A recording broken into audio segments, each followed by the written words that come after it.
Anaemia, खून की कमी, इसके हवाले से बात करते हैं।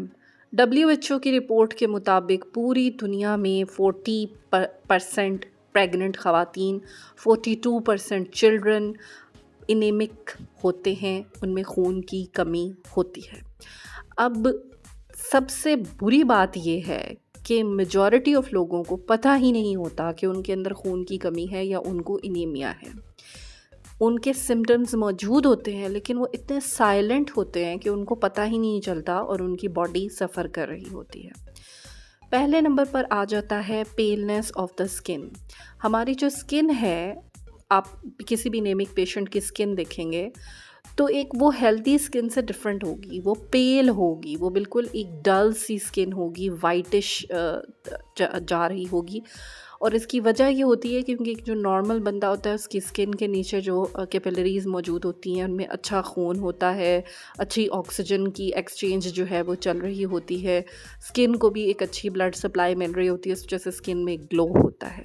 लेकिन एनीमिक पेशेंट्स में ऐसा नहीं होता और इस सिम्टम को बहुत ज़्यादा ओवरलुक किया जाता है। ये दांतों में, अंडर आई एरिया में, नेल्स में, लिप्स में भी आपको ये सिम्टम जो है ये नज़र आ सकता है। दूसरे नंबर पे जो इम्पॉर्टेंट सिम्टम आता है उसे हम पीका सिंड्रोम कहते हैं। मतलब ये कि इन लोगों को मुख्तलिफ़ किस्म की अजीबो गरीब चीज़ों की क्रेविंग होना शुरू हो जाती है। बहुत ज़्यादा आइस खाने का दिल करता है, कुछ लोग बेकिंग सोडा खाना शुरू कर देते हैं। बच्चों में आप ख़ास तौर पर देखेंगे कि वो मट्टी खा रहे होते हैं, पेंसिल खा रहे होते हैं, रबर्स खाना शुरू कर देते हैं, रेज़र्स खाना शुरू कर देते हैं। और ये डिसऑर्डर प्रेग्नेंट औरतों में और बच्चों में बहुत ज़्यादा कॉमन होता है। ये अजीबो-गरीब चीज़ों की जो क्रेविंग्स होती हैं, ये सब आयरन की कमी के साथ हो रहा होता है और इसको आपने इग्नोर नहीं करना होता। फिर आ जाता है हर वक़्त की थकावट और हर वक़्त ऐसे महसूस होना कि किसी काम को करने को दिल नहीं चाहता। औरतें ख़ास तौर पर इसके साथ प्रेज़ेंट करती हैं और उसकी वजह यही होती है कि चूँकि आपके अंदर खून की कमी है, खून ने ऑक्सीजन को आपके मसल्स में और डिफ़रेंट बॉडी पार्ट्स में और ऑर्गन्स में लेके जाना होता है।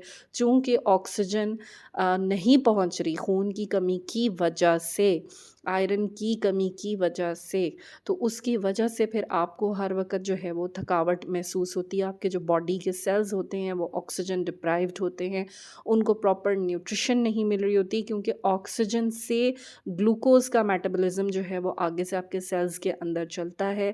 ऑक्सीजन नहीं है तो शुगर नहीं है, ग्लूकोज़ नहीं है। फिर एक सिम्पटम आता है कि साँस चढ़ती है। बहुत सारे लोग पकड़ भी लेते हैं सिम्पटम को, लेकिन कुछ लोगों को अंदाज़ा नहीं होता कि उनका साँस जो है वो नॉर्मल से ज़्यादा चढ़ना शुरू हो गया है। मतलब जैसे पहले डेली एक्टिविटीज़ करते हुए उनका साँस नहीं चढ़ रहा था, अब चढ़ना शुरू हो जाता है।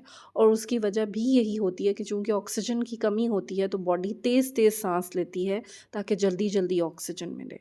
फिर इन लोगों को सर में दर्द होती है और इनको चक्कर आना शुरू हो जाते हैं। और इसकी वजह ये होती है कि ऑक्सीजन की सप्लाई ब्रेन में कम हो रही होती है।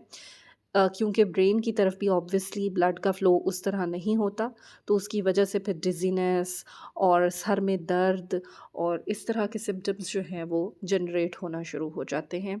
बाज़ केसेस में तो सीवियर केसेस में सीज़र्स तक, बात फिट्स तक जो है वो बात चली जाती है।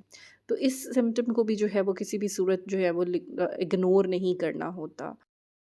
फिर बाज़ लोगों में इतना खून कम हो जाता है कि उनका ब्लड प्रेशर जो है वो ड्रॉप करना शुरू कर देता है। लो ब्लड प्रेशर की कंप्लेंट उनको रहना शुरू हो जाती है। और अगर आप इसको सही टाइम पे डायग्नोज़ नहीं करेंगे तो आगे चल के इसके फ़ेटल कॉन्सिक्वेंसेस हो सकते हैं। कुछ लोगों को चेस्ट पेन और इर्रेगुलर हार्ट बीट का भी मसला आना शुरू हो जाता है। वो ये समझते हैं कि मसला कोई हमारे हार्ट में चल रहा है, but it's not like that. ये बेसिकली ऑक्सीजन की कमी, देखिए हार्ट को भी बीट करने के लिए ऑक्सीजन चाहिए। ऑक्सीजन हार्ट को भी चाहिए, हार्ट को ऑक्सीजन मिलेगी तो वो बीट करेगा, वो आपकी पूरी बॉडी को ऑक्सीजन और ब्लड सप्लाई करेगा। जब उसको खुद ही ऑक्सीजन नहीं मिल रही होती, तो उसकी वजह से जो है फिर इस तरह के सिम्पटम्स आते हैं कि चेस्ट में पेन होना शुरू हो जाती है या जो है वो हार्ट बीट जो है वो इर्रेगुलर होना शुरू हो जाती है। इसको भी आपने इग्नोर नहीं करना है। ये जो पैल्पिटेशंस के साथ बाज़-औक़ात पेशेंट्स प्रेज़ेंट करते हैं कि वो कहते हैं कि हमें अपनी हार्ट बीट खुद फ़ील हो रही है, और ऐसी सिचुएशन में इसको फ़ौरन पकड़ें, अदरवाइज़ ये आपको हार्ट फेलियर, स्ट्रोक और डिफ़रेंट और चीज़ों तक ले जा सकती है। फिर हाथों और पैरों में जो है वो सुइयाँ सी चुभना शुरू हो जाती हैं, और इसकी वजह भी यही होती है कि ब्लड की सर्कुलेशन पुअर हुई हुई है। ब्लड जो है वो प्रॉपर्ली आपकी पेरिफेरीज़ में, आपके हाथों में, आपके पैरों में नहीं पहुंच रहा होता, जिसकी वजह से हाथ पैर जो है वो ठंडे होना शुरू हो जाते हैं।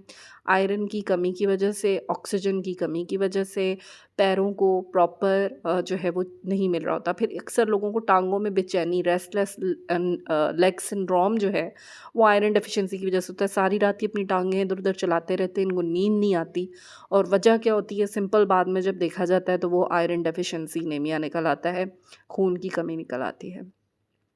फिर इन लोगों को फ्रीक्वेंटली बहुत जल्दी-जल्दी जो है ना इन्फेक्शंस होना शुरू हो जाती हैं।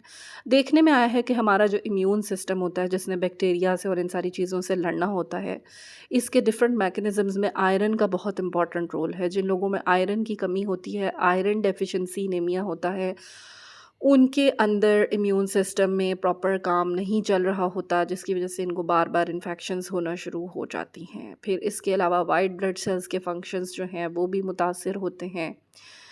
फिर एक ये चीज़ देखने में आई है कि लिम्फ नोड्स जो होती हैं आपकी बॉडी में ना, जगह-जगह के ऊपर छोटी-छोटी सी गिल्टियाँ सी अंदर बनी होती हैं। उनके अंदर भी जो एक प्रॉपर सिस्टम चल रहा होता है टॉक्सिक सब्सटेंसेस और बैक्टीरिया वगैरह को ट्रैप करके ख़त्म करने का, वो भी जो है वो मुतासिर होना शुरू हो जाता है। इस वजह से इन लोगों को मुस्तकिल बेसिस पे इन्फेक्शंस रहना शुरू हो जाती हैं। कभी सोर थ्रोट हो जाएगा, कभी किसी वजह से बुखार हो जाएगा, कभी किसी वजह से बुखार हो जाएगा। बहुत जल्दी-जल्दी ये बीमार रहेंगे, इनको अपना आप वीक फ़ील होना शुरू हो जाता है, और ये ओवरलुक कर जाते हैं सिम्पटम को। अब आपने करना क्या है, अगर आपको ऐसा कोई भी सिम्पटम है, अपने डॉक्टर से कंसल्ट करें। इसको, इन सिम्पटम्स को लाइट मत लें। डॉक्टर आपको बताएगा कि आपने क्या करना है, प्रॉपर मेडिकल हिस्ट्री लेके। आप इस सिलसिले में मुझसे भी राब्ता कर सकते हैं बायो में दिए गए नंबर के।